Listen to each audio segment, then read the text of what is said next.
This is by username Eloquentursula. Titled, My daughter texted from the hospital. Something was wrong. Ding! I wake up to the sound of my cell phone, my daughter's name glowing on the screen. 3:10 a.m. Mom, my belly won't stop hurting. I respond immediately. Baby, it's been almost a week now. Please go to the emergency. Don't wait till Tuesday. Do you think I should? Yes, this has been going on for too long, and it's long weekend. Just go, okay? I try to call her, but she doesn't answer. Texting instead. Still in the dorm, can't talk. Okay, just get an Uber and go to the hospital. Don't worry about insurance, it's covered. I didn't know if that was true, of course, but I didn't need her to know that. My daughter Melanie had left home and moved to a big city 5 hours away from our small hometown last fall for school. We have no friends or family in that city, and I was very reluctant for her to move, but she insisted, probably for that very reason. It's the first time she's been away from home. Typical for many single parents, I am perhaps overprotective of her and her younger brother, Ben, trying to make up for the other parent's lack of enthusiasm for parenting duties, and she never had to deal with any hardship or illnesses by herself before. My insistence for her to go to emergency wasn't about being overprotective. She had been complaining about this for several days now, and she is usually an active, healthy girl.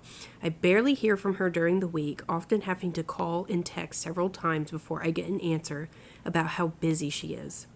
With this level of repeated texting, I knew something was going on. I wait in the dark. 3:35 a.m. Mom, just got to the hospital. Are you sure it's open? No one here. Okay, find emergency. It has to be open. Ugh, this place is so creepy.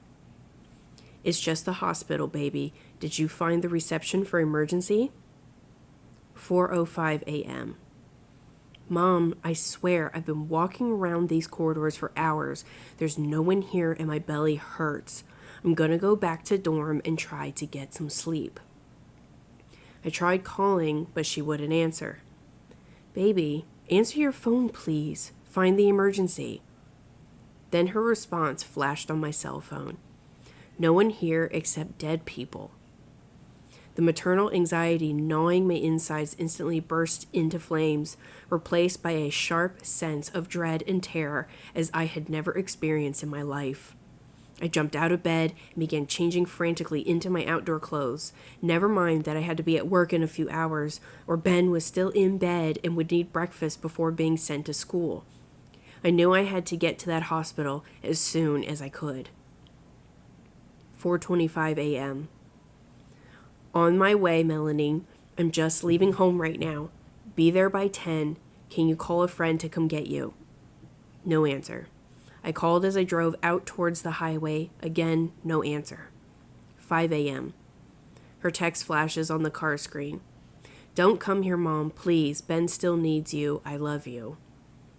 I barked her name at the hands-free, desperately trying to call her as I punched the hospital's location into the GPS, but she never answered. Tears streaming down my face, accelerating through the highway, I called 911, gasping that my daughter is in danger at the general hospital hundreds of miles away.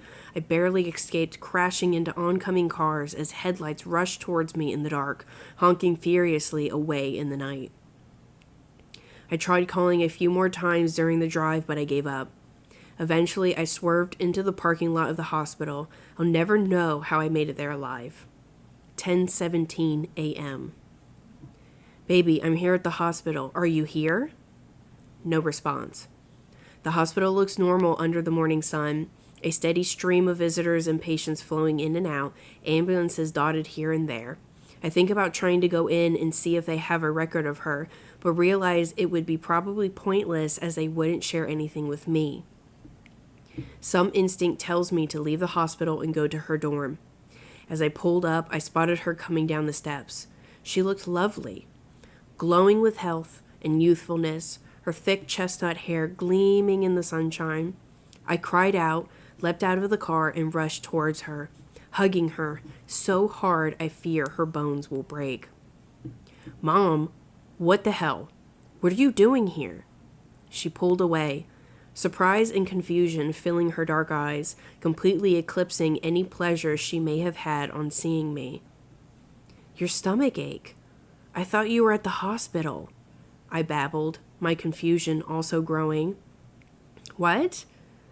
That was just my pre-period cramps. Jesus Christ. I'm sorry I didn't mean to get you to drive here. I got my period last night. Why on earth would you think I'm at the hospital? The dark confusion grew. I explained about the text, pulling out my phone to show her, but there is nothing there. I tried to remember if I deleted her text, but can't. I don't want to ask her to show her text to me, and she doesn't offer to. The world crashed down around me. Confusion gave way to suspicion in Melanie's vibrant face. I have class, Mom. I gotta go. I don't know what the texts were. I'm sorry. Are you driving back? I can't remember what I mumbled in response. Some friends are calling for her impatiently, and she ran off. I am sitting alone in a motel room in the city. The nice police officer just left me, saying he won't be pressing charges for wasting police resources this time. I sit at my laptop typing this out, hoping the writing exercise will give me clarity on what the hell happened. I can't fall asleep. I lie back, staring at the ceiling. Soon I realize I'm just waiting. Ding. 3:21 a.m. Mom, my stomach is hurting so much. What should I do?